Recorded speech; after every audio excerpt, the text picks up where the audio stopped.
kita diskusi bareng ya.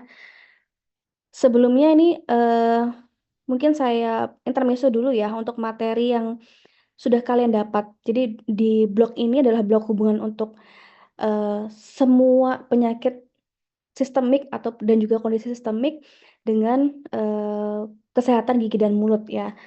Jadi ada beberapa mungkin kalian sudah dapat ya terkait dengan hubungannya kelainan endokrin, kemudian kelainan syaraf, kelainan kardiovaskular, ada lagi apa ya? Ya, rata-rata ini yang saya lihat adalah sistem organ ya, intinya beberapa kondisi. Tidak hanya kondisi tapi juga penyakit. Bisa disimpulkan dari semua materi yang ada, kondisi sistemik dan penyakit sistemik yang akan dibahas ya. Penyakit sistemik itu berbeda ya dengan kondisi sistemik ya. Kalau penyakit sistemik, kondisinya adalah adanya kelainan di beberapa, organ tubuh yang menyebabkan adanya kelainan secara sistemik, yang nanti akan berhubungan, dengan oral infection. Baik itu oral infection, mengindus, atau berpengaruh terhadap penyakit sistemiknya atau sebaliknya. Dan juga selain penyakit sistemik, ada namanya kondisi sistemik. Ya, ini berbeda dengan penyakit sistemik. Penyakit sistemik itu contohnya eh, s- tadi ya ada kelainan pada endokrinnya, kelainan darah, kelainan kardiovaskular, sistem sarafnya, kelainan pada otak, ya kelainan pada apalagi yang kalian dapat mungkin itu ya, kelainan hepar ya juga ya, kelainan darah dan sebagainya.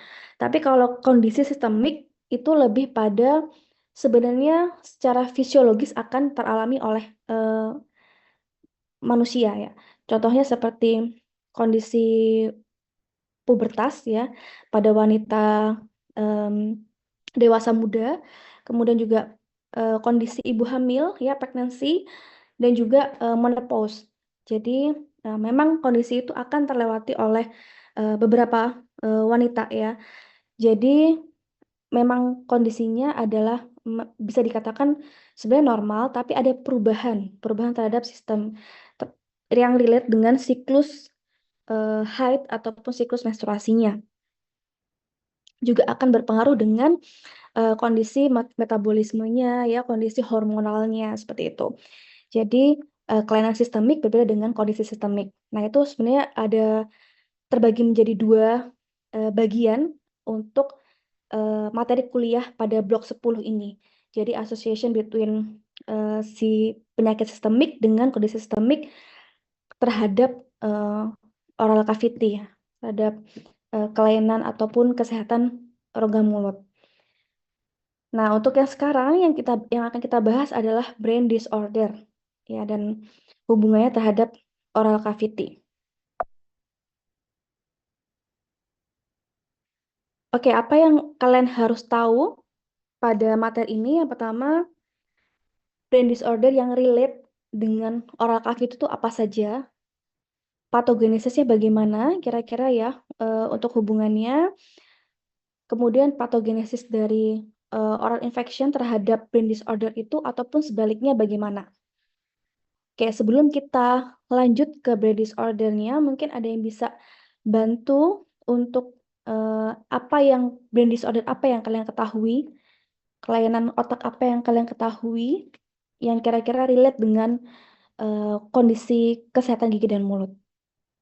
Mungkin ada yang bisa bantu?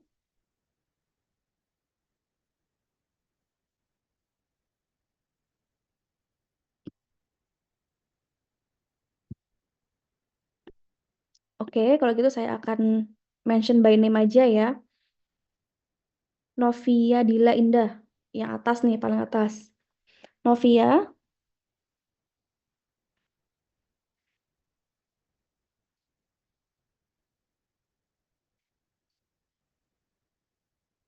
Novia,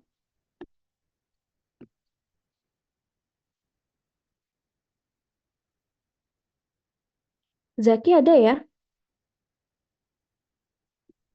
Zaki minta tolong dicatat ya untuk nama yang mungkin saya panggil tapi tidak respon. Bisa tolong dicatat namanya siapa? Mohon maaf dokter, Ya, bagaimana ya? apa ya bagaimana? Are you still alive? Iya, Udah mohon tidur. maaf dokter. Ayo, brain disorder apa, kelainan otak apa yang Novia tahu? Yang berhubungan dengan rongga mulut dokter. Terserah deh, mau berhubungan atau enggak. Yang penting tahu dulu kelainan otak apa nih kira-kira yang kamu tahu. Mungkin bisa seperti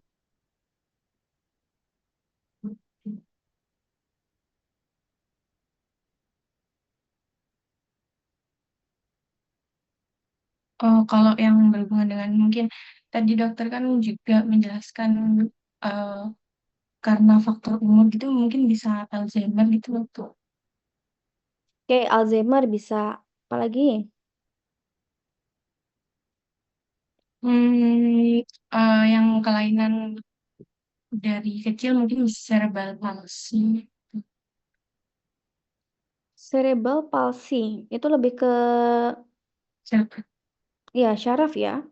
Apalagi kira-kira? meningitis. Oke, meningitis. Good. Kira-kira ada lagi yang diketahui?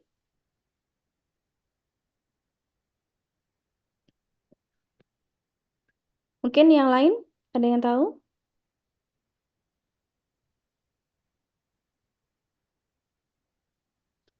Maulani Hania?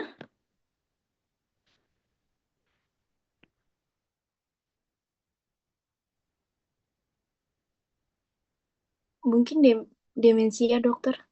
Oke, good. Demensia. Apalagi kira-kira? Autis mungkin, dokter. Autis itu lebih ke kelainan kromosom ya. Iya, dokter. Oke, ya udah itu ya. Sudah paling nggak terjawab. Ada beberapa yang sudah kalian ketahui ya, paling tidak udah familiar di kalian. Ada Alzheimer, demensia, kemudian ada meningitis tadi ya.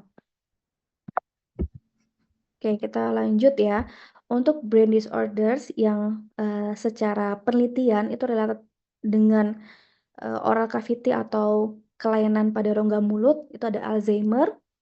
Kemudian Alzheimer jika terus berlanjut akan kerusakannya semakin parah maka akan masuk ke demensia. Jadi kalau Alzheimer itu dia masih kondisinya kadang dia ingat, kadang tidak gitu ya. Kadang dia sadar, kadang dia tidak sadar melakukan suatu hal antara motorik dan juga memorinya.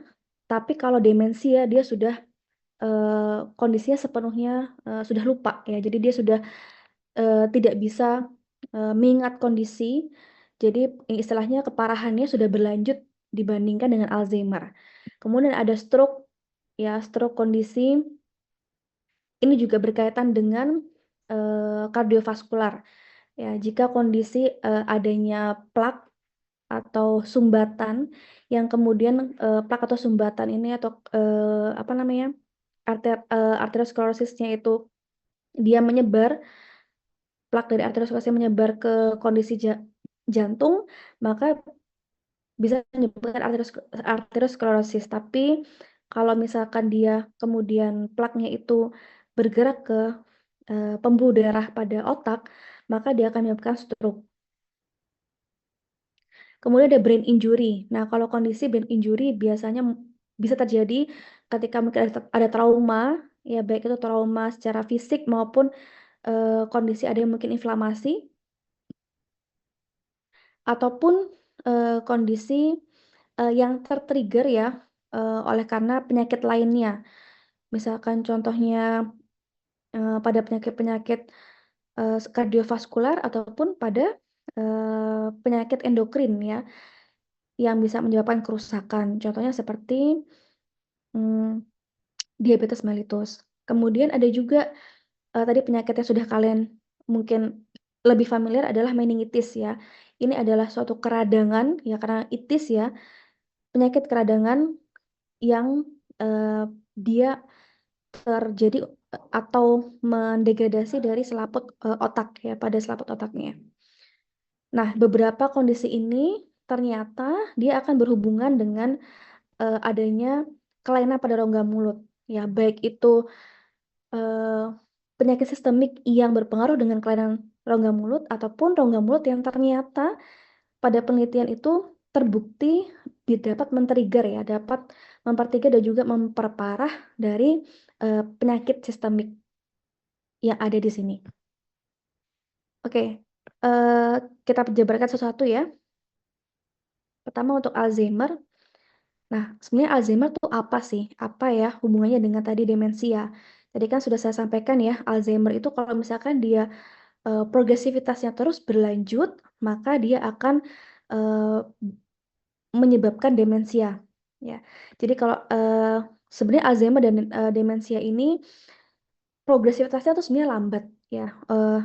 Dia itu akan berjalan tidak kemudian langsung ya berimpaknya, tapi dia akan berlambat atau berimpak secara perlahan.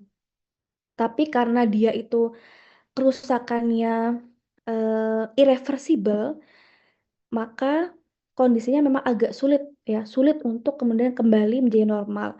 Karena itu ada kerusakan yang ini kemudian tidak dilakukan perbaikan secara apa namanya secara awal ya, misalkan pada saat Alzheimer awal. Nah, ini biasanya akan berlanjut ke demensia, itu udah susah untuk dilakukan perbaikan. Jadi Alzheimer dan juga demensia ini sama-sama dia kondisi ya progresif dari neurodegenerative disorder. Ya biasanya karakteristiknya apa? Pasti kondisi kognitif ya, motoriknya dan juga secara behavioralnya ini dia sudah tidak match lagi. Ya pasti ada memory loss, inability to form new memories. Jadi kalau misalkan mengingat sesuatu yang baru, nah itu pasti akan susah ya, lupa. Biasanya dia akan mengingat-ingat yang lama. Misalkan pada usia-usia tua ya, ini adalah kondisi penyakit yang sering sekali diderita oleh usia-usia tua atau bahkan usia muda pun bisa juga terjadi Alzheimer ataupun demensia jika terjadi kerusakan pada otak, entah itu kondisi dia high stress ya, stres tinggi atau mungkin depresi atau mungkin adanya anxiety yang terlalu tinggi sehingga menyebabkan kerusakan atau degradasi pada otaknya, sehingga kondisinya bisa menyebabkan Alzheimer dini ibarat kata ya. Jadi dia akan sulit untuk mengingat memori terbaru. Jadi dia biasanya akan mengingat memori-memori yang lama. Dia mungkin akan mengingat bahwa dirinya pada masa muda gitu ya. Kemudian pada masa yang ingin dia ingat saja. Kondisi-kondisi yang bahagia-bahagia seperti itu. Nah, kemudian tadi ya 50% sampai 75% dari Alzheimer disease ini akan berlanjut ke demensia. Nah, impact-nya adalah ya pasti akan penurunan kualitas ya. Dan biasanya karena dia itu adalah pelupa, lupa dengan apa tindakannya, kemudian dia sudah melakukan, contohnya kalau misalkan relate-nya dengan oral cavity adalah udah sikat gigi atau belum, kemudian sudah melakukan apa namanya makan gitu ya, makan kan juga suatu nutrisi yang harus dijaga sebenarnya. Nah itu kalau misalkan Alzheimer ini udah pasti butuh helper, jadi dia harus secara oral hygiene-nya ya untuk kontrol plaque, jadi harus ada helper untuk menjaga oral hygiene. Jadi sudah tidak bisa lagi dilakukan sendiri, dilepas gitu ya. Impact-nya kalau misalkan tidak ditemani dengan helper, otomatis pembersihan dan juga oral hygiene-nya juga pasti akan memburuk. Nah, ini juga akan menyebabkan kerusakan yang semakin berlanjut pada rongga mulutnya. Terutama kalau misalnya pada usia-usia tua ya, dia misalkan udah kehilangan beberapa gigi karena kondisi kerusakan pada gigi maupun jaringan parodontal, goyang dan sebagainya, akhirnya sudah tidak bisa diselamatkan, harus dicabut gitu ya. Kemudian perawatan pada Alzheimer maupun demensia ini sangat sulit. Kondisi secara klinis kita berpraktek ya, itu sangat sulit untuk melakukan perawatan pada Alzheimer maupun demensia. Pasti dia akan menolak untuk perawatan, merasa kalau giginya tuh masih lengkap dan sebagainya, merasa kalau misalkan dia masih bisa untuk makan gitu. Padahal kondisi rongga mulutnya butuh untuk perawatan, ya. Butuh misalkan penggunaan denture, tapi mereka justru tidak mau menggunakan denture. Ya, jadi memang agak sulit untuk perawatan ini. Jadi harus butuh helper untuk paling tidak menjaga oral hygiene ya. Untuk etiologi dari Alzheimer disease ini dia multifaktorial ya.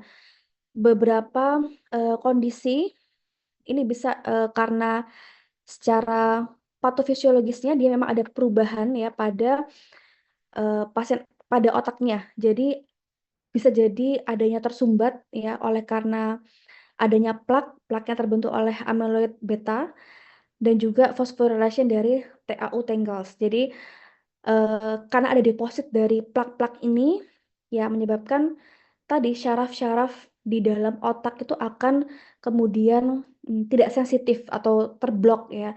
Jadi menyebabkan kondisi neurodegeneratif yang slow tapi irreversible. Kemudian ada juga dari patofisiologi proses seperti kondisi inflamasi dan oxidative stress. Seperti yang saya bilang tadi, mungkin dia karena terlalu banyak pikiran ya, stres, entah itu pekerjaan ataupun suatu permasalahan dalam hidup misalkan ya, yang kemudian menyebabkan dia penuaan dini ataupun Alzheimer dini. Nah, ini juga bisa. Ataupun unhealthy lifestyle, contohnya seperti malnutrition. Malnutrition ya karena mungkin kekurangan protein ataupun vitamin yang kemudian menyebabkan degradasi dari syaraf otak. Ataupun ada juga dari brain injury, bisa juga ya adanya kerusakan pada otak dan sebagainya. Nah, sebenarnya kalau untuk Alzheimer ini itu lebih dipengaruhi dengan batang-batang syaraf yang berada yang menginervasi di otak ya. Ini kita bisa lihat perbedaan dari healthy brain dan juga pada Alzheimer disease. Pada healthy brain ini kita tahu bahwa masing-masing dari syaraf ya pada neuron itu kondisinya dia akan stabil pada kondisi semuanya ya, baik itu di fibrin-fibrinnya, di fibrinnya atau di salurannya. Ya, di batang-batang syarafnya ataupun di salurannya. Nah, pada kondisi Alzheimer disease ini, tadi seperti saya bilang, ada suatu sumbatan atau plak dari amyloid beta yang kemudian akan memblokade di ujung-ujung syarafnya. Sehingga kondisinya ketika ada transmitter atau transmisi suatu informasi, dia akan tidak sensitif ya. Kemudian ada juga terjadi karena TAU proteinsnya yang terblok ya. Jadi kondisinya TAU proteinsnya ini akan terpecah sehingga menjadi tidak terkonek antara masing-masing batang syarafnya. Ya, jadi akan disrupted dari mikrotubulnya. Oke, ini tadi seperti yang sudah saya jelaskan. Jadi kalau misalkan karena secara seluler ya, kalau misalkan kita melihat ada tadi ada akumulasi dari amyloid beta, kemudian ada TAU hyperphosphorylation dan juga microglia mediated neuroinflammation. Ya, jadi semuanya ini juga berkesinambungan antara kondisi dia mungkin ada jejas yang masuk ataupun tadi ya inflamasi-inflamasi yang terjadi entah itu dari rilisnya proinflammatory cytokine atau adanya produksi dari stres oksidatif ya, yang kita tahu adalah RO, jadi reactive oxygen, yang kemudian dia akan meningkatkan adanya kerusakan pada batang-batang syaraf yang ada di dalam otak. Oke, kemudian tadi sudah saya jelaskan ya untuk mekanisme dari kerusakannya. Sekarang infeksi pada oral cavity. Nah, apakah ini kemudian berpengaruh terhadap Alzheimer disease ini? Ya, apakah dia sebagai focal infection kah? Kalau tadi kita bisa menganalogikan ya, kalau kemungkinan kondisi Alzheimer itu akan berpengaruh dengan kondisi rongga mulut karena pasien sudah mostly tidak bisa mengingat ya atau tidak bisa aware dengan kondisi rongga mulutnya. Nah, tapi apakah kemudian si oral cavity juga akan meningkatkan atau memperparah Alzheimer disease. Nah, ternyata pada beberapa penelitian ini menyebutkan ya bahwa kondisi eh, adanya kelainan pada rongga mulut baik itu periodontal ataupun dari porti tidak dari gigi itu juga akan menyebabkan adanya eh, atau memperparah adanya inflamasi pada penyakit Alzheimer ini dan juga demensia. Dari mana? Dari adanya bloodstream dari bakteri ya bakteri. Jadi bakteri oral patogenesis yang kemudian dia akan ikut ke dalam aliran pembuluh darah ataupun secara oral ya, secara disfagia ketika misalkan makan dan sebagainya. Karena misalkan Alzheimer itu tidak diikuti dengan oral hygiene yang baik, maka pasti akan jadi peningkatan bakteri pada rongga mulutnya. Nah, ternyata bakteri-bakteri pada jaringan periodontal ya, baik itu periodontal tisu ataupun pada jaringan odontogenik, dia akan menyebabkan adanya bakterimia ya secara pembuluh darah dia akan menyebar. Nah, ini akhirnya akan menyebabkan onset ya atau terjadinya Alzheimer atau memperparah Alzheimer. Nah, oral bakteri yang spesies yang spesifik yang ternyata pada beberapa penelitian itu diketahui ada pada Alzheimer patient adalah Fusobacterium nucleatum maupun Prevotella intermedia. Ini sama-sama bakteri yang berada di jaringan periodontal. Ya, yang kemudian ini adalah salah satu penyebab dari periodontitis. Nah, ternyata ditemukan higher presentation in the Alzheimer disease patient.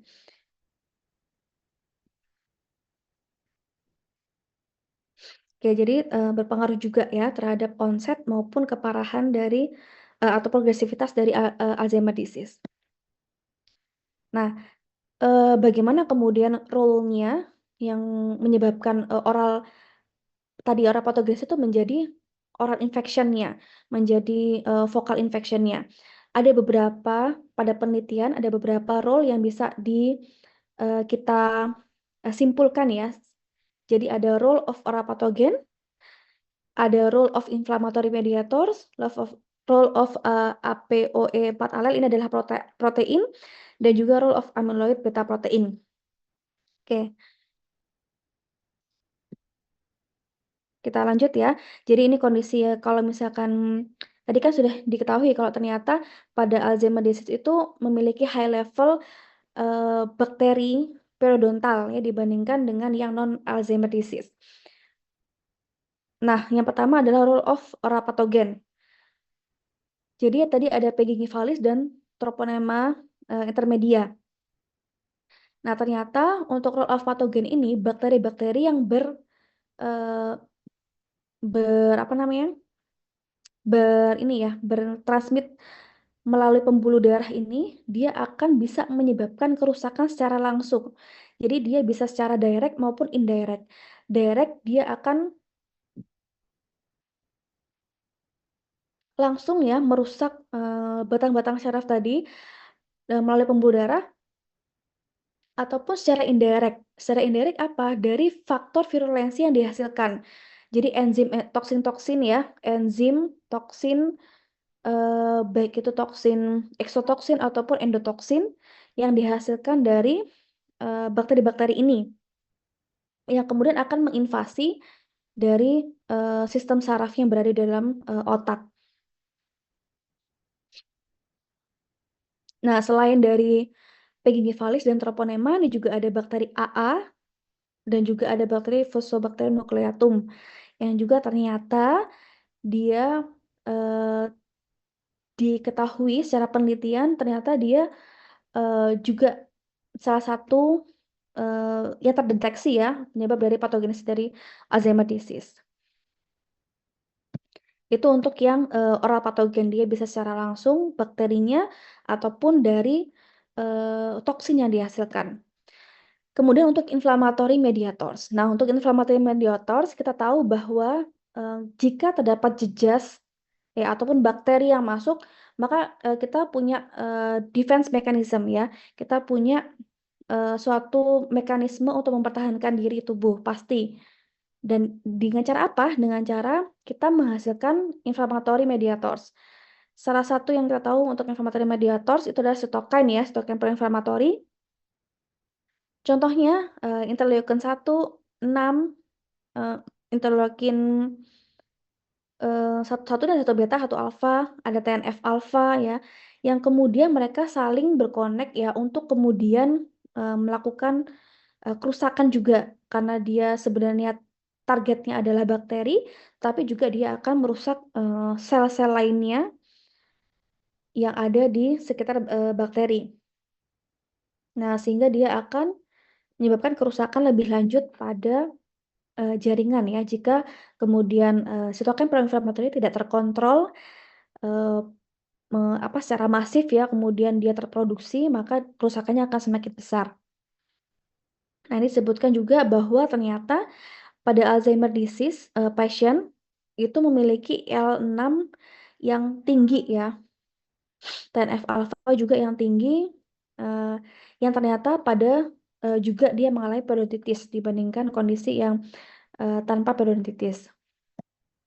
Nah, kemudian ada kerusakan juga dari proteinnya. Tadi ada APOE4 dan juga ada amyloid beta. Nah, jadi masing-masing ini juga ternyata P. gingivalis dia akan berkolonisasi ya karena kondisi dari APO4 ini yang tinggi pada tubuh ya. Jadi kemudian menyebabkan peningkatan P. gingivalis. Otomatis kita tahu bahwa P. gingivalis itu dia bakteri yang juga bakteri utama dari periodontitis ya. Dia bisa menyebar juga melalui bloodstream, jadi dia akan berkolonisasi ke otak dan akan menyebabkan kerusakan pada otak. Sama ya juga dengan amyloid beta protein. Jadi di rongga mulut, di gingiva, terutama di gingival connective tissue, itu ada namanya human gingival fibroblast. Jadi dia merupakan suatu enzim yang protein yang dia akan terhasilkan ya terproduksi ketika terjadi adanya suatu inflamasi, sama-sama respon terhadap ada inflamasi. Jadi dia membentuk suatu gingival fibroblast untuk mempertahankan suatu jaringan. Nah, tapi ternyata peningkatan ini juga akan menyebabkan peningkatan kondisi secara sistemik ya, sehingga dia akan menyebabkan neural damage juga dan connective impairment pada Alzheimer disease. Jadi ternyata berpengaruh antara peningkatan sitokin pada periodontal disease dengan peningkatan sitokin secara sistemik. Nah, ini untuk mekanismenya ya. Jadi ada beberapa tadi 4 bisa kita simpulkan ya, ada beberapa 4 pendekatan atau role terhadap adanya kelainan. Ada infeksi dari rongga mulut ke brain disorder Alzheimer dan demensia. Jadi ada amyloid beta plaque formation, microglia activation, kemudian dari inflamasi juga ya, tadi ada sitokin inflamasi yaitu TNF alpha, interleukin 1 beta atau alpha, TNF alpha, dan juga ada APOE4 alel.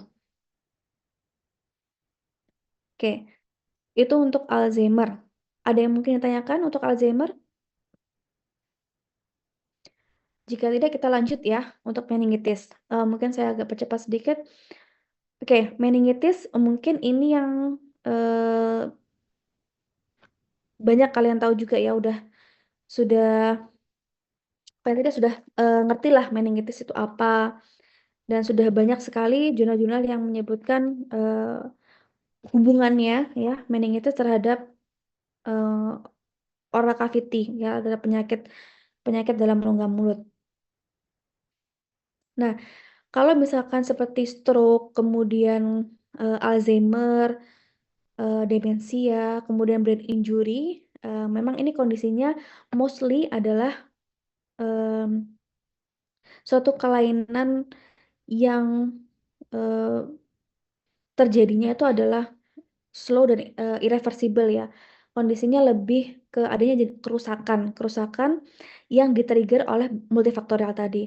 Tapi kalau meningitis namanya adalah suatu keradangan ya, maka mostly dia di-trigger oleh adanya suatu keradangan pada kondisi bakteri atau inflamasi terhadap bakteri yang terjadi. Nah, kondisinya bakterimia ya. Kondisinya ini bisa dialami oleh, kalau misalkan tadi ya kondisi demensia atau Alzheimer mostly adalah dengan usia yang tua, tapi kalau untuk meningitis ini tidak ya. Kondisinya bisa muda, bisa anak-anak, bisa remaja, tua itu bisa terkena gitu. Untuk clinical ya, untuk apa namanya, kondisi klinisnya dia biasanya ada demam, kemudian sakit kepala ya, jadi nyeri kepala. Kemudian kalau misalkan dia kena cahaya biasanya dia silau gitu ya, fotofobia, kemudian fonofobia, ada juga kemudian sakit di daerah pelipis ataupun trismus ataupun kondisi apa sampai ke leher maupun ke apa namanya, bahu ya. Kemudian mungkin juga dia akan secara penciuman dia akan mengalami penurunan, kemudian mual, muntah, dan sebagainya. Nah, ini beberapa kondisi yang bisa dirasakan ya pada pasien dengan kondisi meningitis.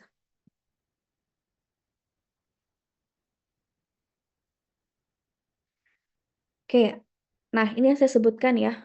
Jadi untuk meningitis ini berbeda dari mostly penyakit yang tadi saya sebutkan. Jadi untuk meningitis ini common-nya adalah dia aseptic disorder. Jadi kondisi penyakit yang mostly disebabkan oleh adanya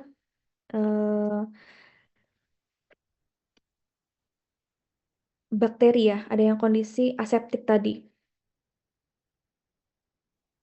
Nah, memang kondisinya the most common cause itu adalah viral infection. Jadi kondisi aseptik ini tidak hanya dari bakteri, tapi juga virus juga bisa. Contoh-contoh virusnya ada Coxsackie virus, kemudian ecovirus. Jadi memang kondisi-kondisi yang dapat menyebabkan adanya suatu keradangan. Kemudian ada juga herpes simplex virus, ya HSV tipe 1 ataupun tipe 2. Kemudian ada zoster virus, kemudian cytomegalovirus. Nah, ini virus-virus HIV, arbovirus, kemudian Epstein-Barr, dan lain sebagainya. Bahkan influenza juga bisa ya, kondisinya juga bisa menyebabkan meningitis. Oke, ini adalah gambaran untuk kondisi ya, kondisi lapisan cerebrospinal fluid yang normal dengan yang tidak normal. Jadi kalau misalkan kondisi yang normal ya. Dia pada daerah meningelnya dia tidak mengalami adanya pelebaran dari daerah meningelnya dan juga tidak mengalami keradangan. Tapi kalau misalkan pada meningal yang terinfeksi, maka cerebral fluidnya ini akan mengalami peningkatan cairan, ya karena penumpukan cairan dari bakteri maupun sitokin proinflamatori yang menyebabkan kemudian lapisan ini akan melebar ya. Kalau misalkan kita lihat secara MRI, misalkan dilakukan tes MRI ataupun dengan tes CT scan ya, dia akan adanya suatu pelebaran di daerah meningalnya dan adanya peradangan juga ya pada kondisi di meningalnya. Oke, nah untuk beberapa kondisi yang tadi kan ada yang aseptik ya, mostly aseptik, tapi ada juga yang ternyata dia bukan dari aseptik tapi atau non infektif dari apa namanya meningitis ya. Jadi bisa jadi beberapa sistemik ataupun adanya tumor ataupun penggunaan obat-obatan. Nah, ternyata penggunaan obat-obatan itu pada beberapa penelitian juga bisa men-trigger dari meningitis. Oke, nah sekarang bagaimana hubungannya? Apakah infeksi dari oral cavity dapat menjadi focal infection?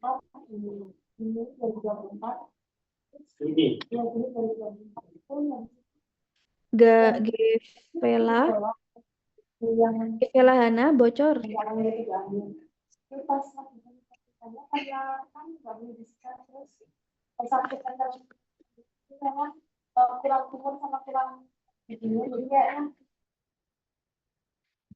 Oke, selanjutkan ya. Nah, apakah kemudian infeksi dari oral cavity ini dapat men-trigger atau menyebabkan adanya meningitis ini? Ya, ternyata sudah banyak penelitian yang menyebutkan bahwa iya. Jadi kondisi-kondisi baik itu kondisi dari penyakit di rongga mulut ataupun tindakan yang dilakukan ya, tindakan untuk perawatan yang bisa ternyata menyebabkan adanya meningitis. Dari mana hubungannya? Yaitu adalah bakteremia tadi.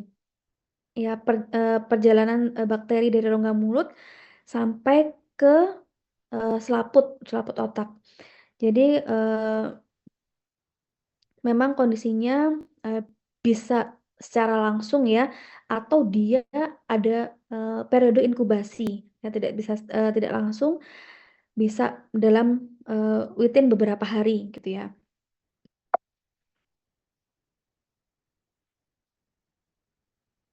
Oke, ini beberapa penelitian ya, baik itu case report maupun systematic review. Nah, ini untuk yang pertama ada systemic report. Nah, ternyata disebutkan bahwa Streptococcus oralis ya, yang ini merupakan bakteri origin dari rongga mulut. Nah, ternyata dia ditemukan pada pasien meningitis.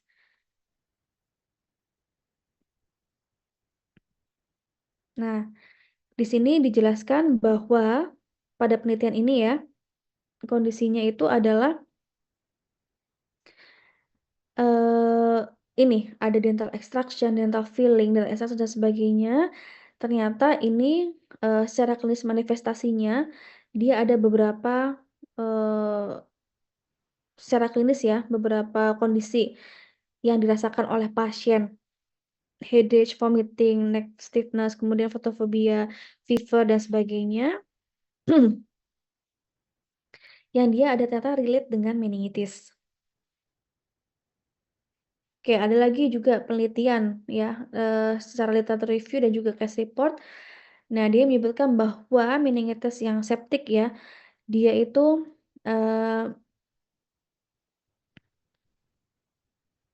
ya dia berkaitan dengan temporomandibular disorder terutama ya. Nah, dari mana kemudian penyebarannya? Ya, udah dijelaskan adalah dari bloodstreamnya, dari peredaran darahnya yang menyebabkan, misalkan contohnya ada kerusak apa nih, pulpektomi ya, ya kondisi kelainan pada pulpanya yang menyebabkan kondisi sampai trismus. Nah, ini kemudian dia akan mengalir pada pembuluh darah dan juga ya dari pembuluh darah ya.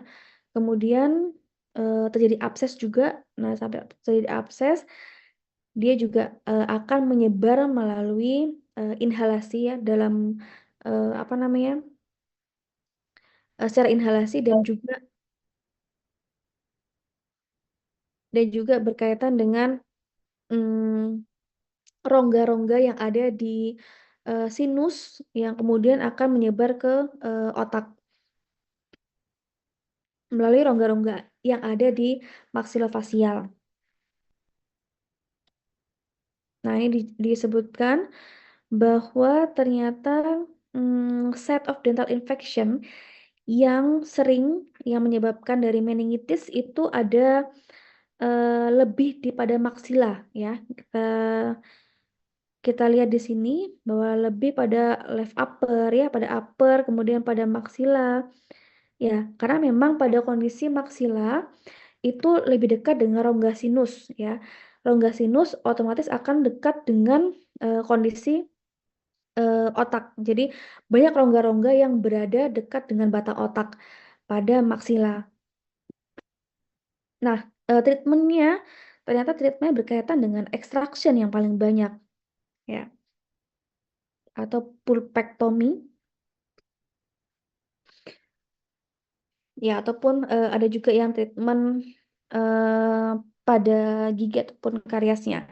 Nah, ini time to meningitisnya from dental treatment ini ada within days ataupun within bulan ya, ada yang 6 bulan, ada yang weeks, ada yang bahkan ada yang hanya hours. Jadi eh, extraction itu memang sering sering yang paling sering dan onsetnya cepat ya, dalam waktu beberapa jam sudah bisa terjadi penyebaran. Nah, ini contohnya tadi yang berkaitan dengan rongga sinus ya. Ini bisa kita lihat, kita amati yang sebelah kanan yang dia normal dengan yang sebelah kiri. Nah, yang terjadi pembesaran ya, kemudian adanya pelebaran pada rongganya ya. Ini kalau misalnya dilakukan untuk CT scan ya. Nah, otomatis kalau misalkan ada penumpukan cairan seperti ini, maka harus perlu drainase ya, perlu dikeluarkan cairannya supaya tidak terjadi penumpukan cairan yang lebih lanjut ya, yang kemudian bisa akan merusak ataupun penyebarannya secara sistemik semakin parah. Bisa-bisa bakteremia dan menyebabkan pasien bisa jadi kritis ya. Oke, lanjutnya ada juga penelitian menyebutkan bahwa Bacteremia meningitis ini after tooth extraction sama ya seperti tadi ya. Nah, ini contohnya udah nggak kelihatan ya. Jadi hati-hati ya pada kondisi misalkan nanti kita tahu mungkin ataupun kalian mengalami sendiri gigi-gigi rahang atas ya. Contohnya ini adalah dekat sekali dengan sinusnya. Jadi kondisi bisa jadi akarnya ini sampai ke sinus. Ini rongga sinus ya. Jadi batasnya adalah di sini. Nah, bisa jadi akar-akarnya ini itu masuk ke dalam rongga sinusnya. Kalau kemudian dia terjadi infeksi seperti ini, mungkin sudah kena pulpanya ya, ini tanduk pulpanya udah tinggi banget. Nah, ada secondary karies gitu ya, mungkin menyebabkan kerusakan pada pulpa, nah kemudian sampai bikin abses. Biasanya tanda dengan sinusitis dulu ya. Sinusitis kondisinya seperti ada penumpukan cairan di rongga pipi. Kemudian kena angin, biasanya terutama angin ya. Kena angin tuh dia akan nyilu banget ya. Mungkin yang pernah sinusitis tahu ya. Nah, tapi kalau misalkan sinusitisnya tetap dibiarkan terus-menerus, nah bisa jadi ada kemungkinan dia bakterinya akan menyebar ke daerah selaput otaknya gitu. Jadi perlu diwaspadai, dan kalau seandainya mengalami infeksi seperti ini tidak boleh dilakukan pencabutan ya pada kondisi akar yang berada di sinus ini. Jadi harus dibersihkan dulu, di cleaning sinusnya. Nah, baru setelah itu jika sudah tidak terjadi infeksi baru dicabut ya. Jadi jangan sekali-sekali mencabut gigi dalam kondisi infeksi, terutama untuk yang rahang atas, karena sangat berbahaya untuk eh, penyebaran dari infeksinya ya. Karena banyak rongga yang kemudian berkaitan dengan mata, dengan batang otak ya, dengan maupun otak gitu. Jadi kalau bisa dilakukan antibiotik profilaksis terlebih dahulu ya, diberesin dulu absesnya atau inflamasinya, baru bisa dilakukan pencabutan gitu. Nah, ini beberapa penelitian tadi juga menyebutkan ya, bakteri-bakteri yang ternyata ditemukan pada meningitis. Jadi daerah meningitisnya itu cairannya diambil kemudian dilihat bakteri apa sih yang ada di dalam situ ya. Ternyata bakteri-bakteri yang oral origin ya. Jadi dia ada Streptococcus mutan, ada Streptococcus agalactiae, ada juga Streptococcus pyogenes. Streptococcus pneumonia ini untuk yang pneumonia ya di daerah paru ya. Nah, untuk mutans ini adalah Endothelial caries ya. Dia ternyata ditemukan pada cairan ataupun daerah meningeal ya yang dilihat. Nah, berarti kan ada kemungkinan memang penyebaran dari secara oral cavity-nya yang dapat menyebabkan atau focal infection dari meningitis. Ya, jadi tadi ya S mutan kita tahu bahwa dia adalah bakteri yang menyebabkan kerusakan pada permukaan gigi, yang kemudian dia akan terus berkembang dan melakukan perusakan sehingga mencapai pulpa. Ya, kemudian dia akan merusak pulpa, menyebabkan abses dan sebagainya. Kemudian dicabut, bisa menyebar melalui pembuluh darah, ataupun dia akan terus berlanjut tadi ya pada rongga yang ada di maksulofasial, sehingga dia bisa menyebabkan menyebabkan infection pada beberapa organ yang di dekat sana ya, baik itu kondisi mata maupun pada otak. Nah, ini tadi yang saya seperti jelaskan tadi. Ya, tidak hanya Streptococcus mutan, tapi juga golongan dari Streptococci. Ya, jadi tadi yang sudah saya sebutkan. Nah, ini ya golongan Streptococci yang ternyata ditemukan secara sampel pada meningitis ya. Nah, ini oke. Jadi seperti ini ya kondisi adanya bakteri, sehingga bakteriemia ini dia melalui blood vessel ataupun tadi dalam rongga. Nah, selain tadi saya jelaskan juga ya, bakteri ini tidak hanya mendegradasi atau merusak secara direct, tapi juga secara indirect. Direct dia dengan merusak langsung, tapi indirect dia dengan memproduksi ya, memproduce memproduce untuk endotoksin maupun eksotoksin, toksin-toksin yang dihasilkan oleh bakteri. Selain itu juga adanya sitokain proinflamatory yang rilis dari sistem tubuh kita sendiri untuk membentengi atau untuk defense mechanism terhadap bakteri yang ada. Tapi tidak bisa tidak bisa membedakan ya yang diserang adalah bakteri ataupun sel kita sendiri. Oke, itu mungkin sebenarnya mekanismenya sama ya. Kondisi yang relate ya terhadap oral infection dengan kondisi brain disorder itu adalah tadi kondisi bakteremia. Jadi sehingga dia menyebabkan kerusakan ataupun inflamasi pada beberapa kondisi penyakit brain disorder tadi. Ya, beberapa penyakit otak. Oke, mungkin itu yang bisa saya sampaikan. Ada yang mungkin mau ditanyakan atau kita diskusikan?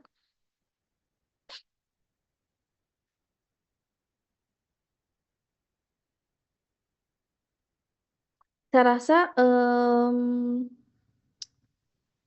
mungkin kalian paham ya, karena beberapa kondisi tidak hanya kelainan otak, tapi kelainan lain pun ya, kelainan endokrin, kemudian kelainan secara kardiovaskuler itu rata-rata ya hampir sama.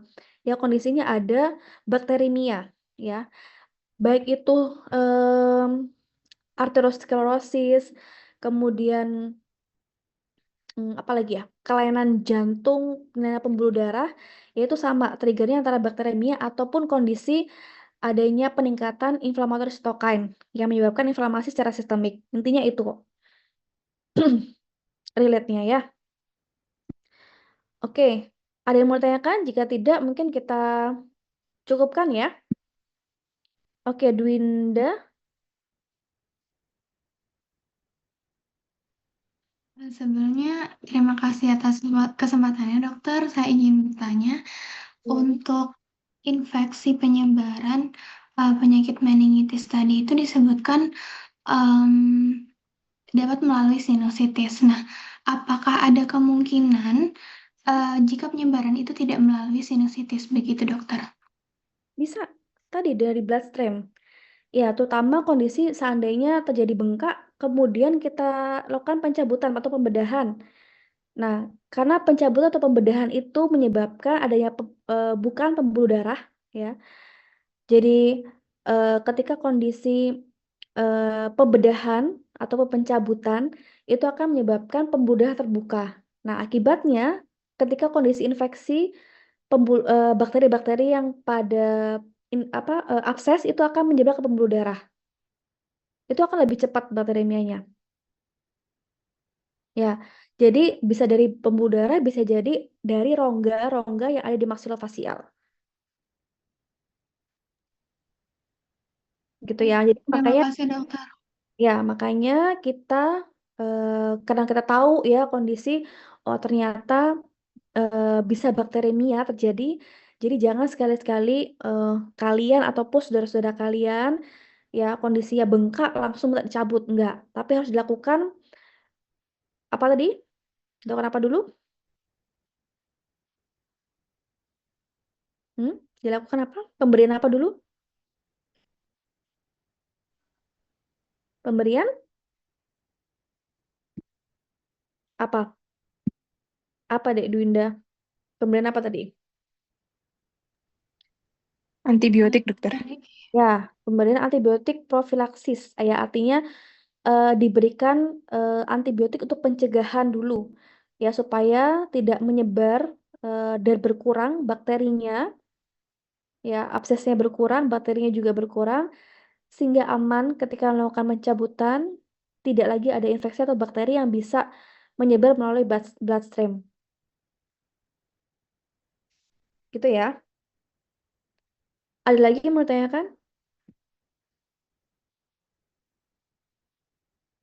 Oke, jika tidak ada, mungkin saya rasa cukup ya. Bisa kita simpulkan tadi kondisi ya, kondisi dari oral cavity atau oral infection itu ternyata bisa menyebabkan onset ya atau men-trigger adanya suatu brain disorder. Pun sebaliknya, brain disorder contohnya seperti kondisi Alzheimer maupun demensia ataupun stroke ya ataupun brain injury yang kemudian dia akan mengurangi baik itu sensori ataupun motorik ataupun memori dari pasien yang menyebabkan kondisi kemungkinan akan terjadi kerusakan pada jaringan keras gigi ataupun jaringan lunak di rongga mulut ya. Jadi harus ada helper atau bantuan dari eh, orang lain ya yang kemudian bisa melakukan kontrol pasien pada penderita ini dengan baik. Begitu. Oke, kita cukup